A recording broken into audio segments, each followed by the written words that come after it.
ტელერადიო კომპანია Georgian Times-ი წარმოგიდგენთ.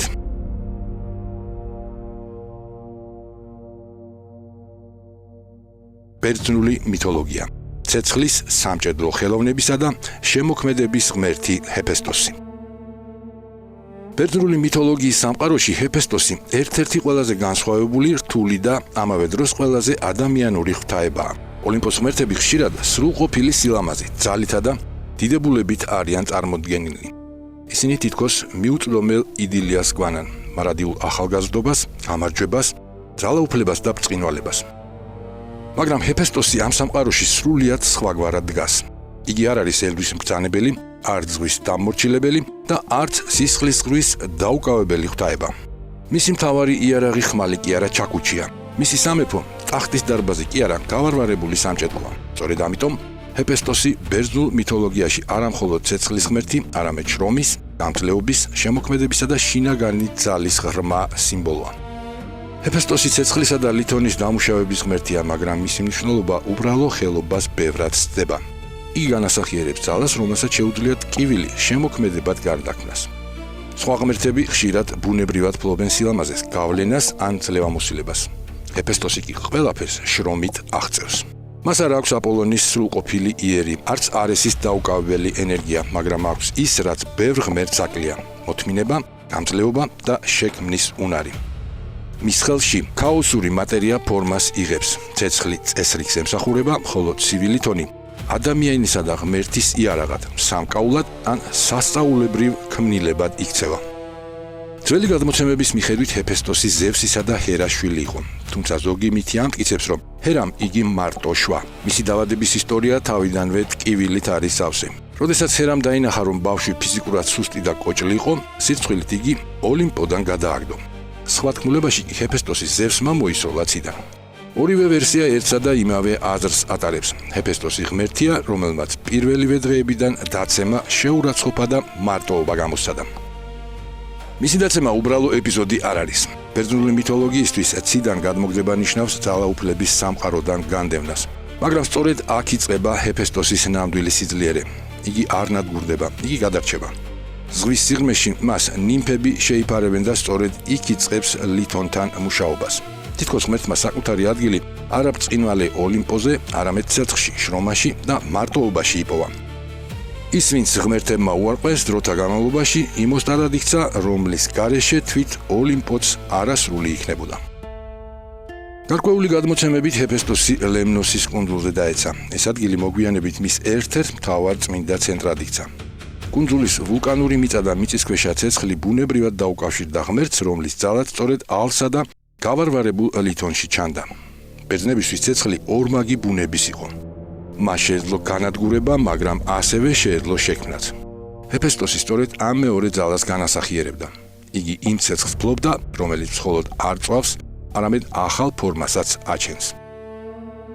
ჰეფესტოსის სამჭედლო მითოლოგიაში თითქმის წმინდა სივრცედ არის წარმოდგენილი. იქ მუდამ ანთებულია ცეცხლი, ისმის ჩაქუჩის მძიმე ხმა და დნება ლითონი, რომელიც შემდეგ საოცარ ფორმებს იღებს. ბერძნებისთვის სამჭედლო უბრალო სახელოსნო არ ყოფილა. ეს იყო ადგილი, სადაც ბუნებრივი მატერია ხელოვნებად და ძალად გარდაიქმნებოდა. ჰეფესტოსი ქმნის არა მხოლოდ ნივთებს, არამედ წესრიგს. იგი ქვას ტაძრად აქცევს, ბრინჯაოს ფარად, ხოლო უბრალო ლითონს ღვთაებრივ ქმნილებად. სწორედ ჰეფესტოსმა შექმნა ზევსის ელვა, იარაღი, რომელიც ცის უზენაესი ძალის სიმბოლოდ იქცა. მანვე შექმნა აქილევსის ცნობილი ფარი, რომელიც ილიადაში თითქმის ცალკე სამყაროდ არის აღწერილი. ამ ფარზე გამოსახული იყო ქალაქები, ვარსკვლავები, მიწათმოქმედება, ქორწილები, ცეკვები და ბრძოლები. ეს მხოლოდ საბრძოლო ნივთი აღარ იყო. იგი მთელი ადამიანური ცხოვრების სურათად იქცა. ამით ჰომეროსი გვიჩვენებს, რომ ჰეფესტოსის ხელოვნება უბრალო ტექნიკა არ არის. იგი სამყაროს შექმნის მსგავს პროცესს გავს. ჰეფესტოსი ქმნის ღმერთების ტახტებს, სასახლეებს, ოქროს სამკაულებს და საოცარ მექანიკურ არსებებსაც კი. ზოგიერთ მითში მას ოქროს მსახურები ჰყავს, რომლებიც თავად მოძრაობენ და ეხმარებიან.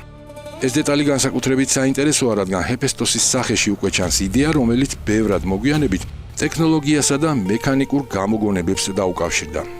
იგი თითქოს ღმერთია, რომელმაც ბუნებრივი ძალები გააზრებულ სისტემად გარდაქმნა. ერთ-ერთი ცნობილი მითი მოგვითხრობს, რომ ჰეფესტოსმა ჰერასთვის ოქროს ტახტი შექმნა. როდესაც ქალღმერთი მასზე დაჯდა, ტახტმა იგი ტყვედ-აქცია და ვეღარავინ გაათავისუფლა. ამ ისტორიაში ჩანს ჰეფესტოსის დაგროვილი ტკივილი. ღმერთი, რომელიც ოდესღაც დედამ უარყო, საკუთარ ხელოვნებას ძალად იყენებს, რათა თავისი არსებობა შეახსენოს.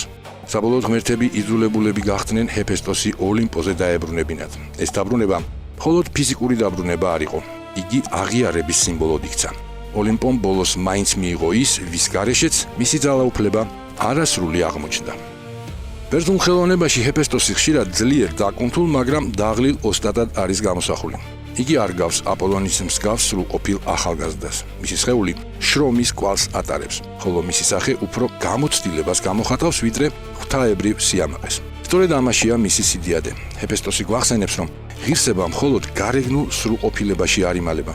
ზოგჯერ ყველაზე დიდი ძალა აქვს მას, ვინც ტკივილის მიუხედავად რაღაც მშვენიერს ქმნის. ჰეფესტოსის ცხოვრებაში განსაკუთრებული ადგილი უჭირავს მარტოობის განცდასაც. ღმერთები მის ქმნილებებს აღფრთოვანებით უყურებენ, მაგრამ თავად ჰეფესტოსი ოლიმპოზე ბოლომდე მაინც უცხოდ რჩება. სხვა ღმერთები ძალაუფლებით ამაყობენ. ჰეფესტოსი კი მუდმივად მუშაობს. იგი ქმნის იმას, რასაც სხვები იყენებენ. ამიტომ მისი ისტორია განსაკუთრებით ადამიანურია. იგი ჰგავს ხელოვანს, რომლის ნამუშევრებს ყველა ხედავს, მაგრამ თავად შემოქმედი ხშირად ჩრდილში რჩება. ერთ-ერთი ყველაზე ცნობილი მითი ჰეფესტოსისა და აფროდიტეს ქორწინებას უკავშირდება.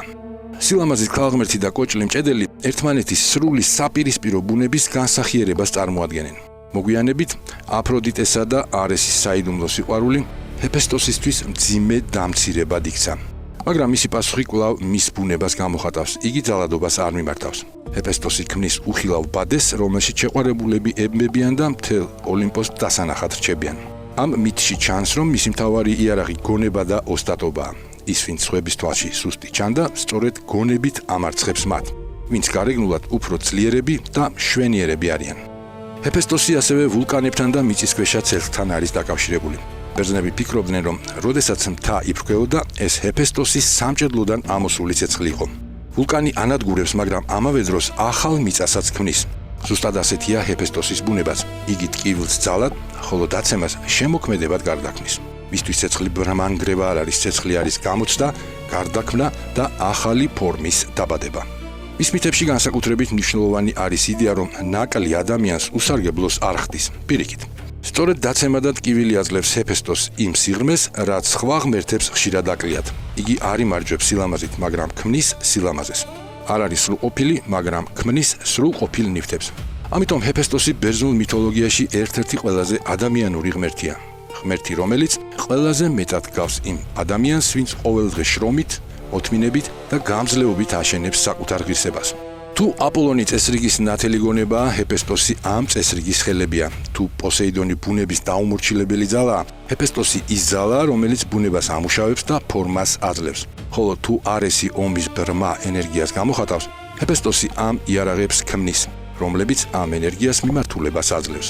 იგი თითქოს შუამავალია ბუნებასა და ცივილიზაციას შორის, ცეცხლსა და ფორმას, ტკივილსა და ქმნილებას, დაცემასა და აღდგენას შორის. სწორედ ამიტომ ჰეფესტოსი საუკუნეების განმავლობაში დარჩა ხელოსნების, არქიტექტორების, მჭედლებისა და ყველა შემოქმედი ადამიანის მფარველად. იგი გვახსენებს, რომ სამყაროს მხოლოდ მეფეები და მეომრები არ აშენებენ. ხშირად ყველაზე მნიშვნელოვანი სწორედ ის ადამიანები არიან, ვინც ჩუმად ქმნიან იმას, რაზეც შემდეგ მთელი ცივილიზაცია დგას. ღმერთი, რომელმაც დაცემის შემდეგაც შეძლო ადგომა. ღმერთი, რომელიც გვახსენებს, რომ ნამდვილი ძალა ზოგჯერ ხმაურში კი არა, შრომაში, მოთმინებაში და შექმნის უნარში იმალება. ტელერადიო კომპანია Georgian Times-ი გადაცემაზე მუშაობდნენ დამდგმელი რეჟისორი, პროდიუსერი და იდეის ავტორი მალხაზ გულაშვილი. მონტაჟისა და ხმის რეჟისორი გაგა გოგოჭური.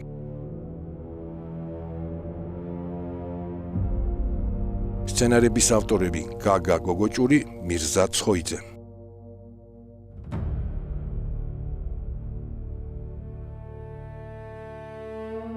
გახმოვანება დავით ხვადაგიანი.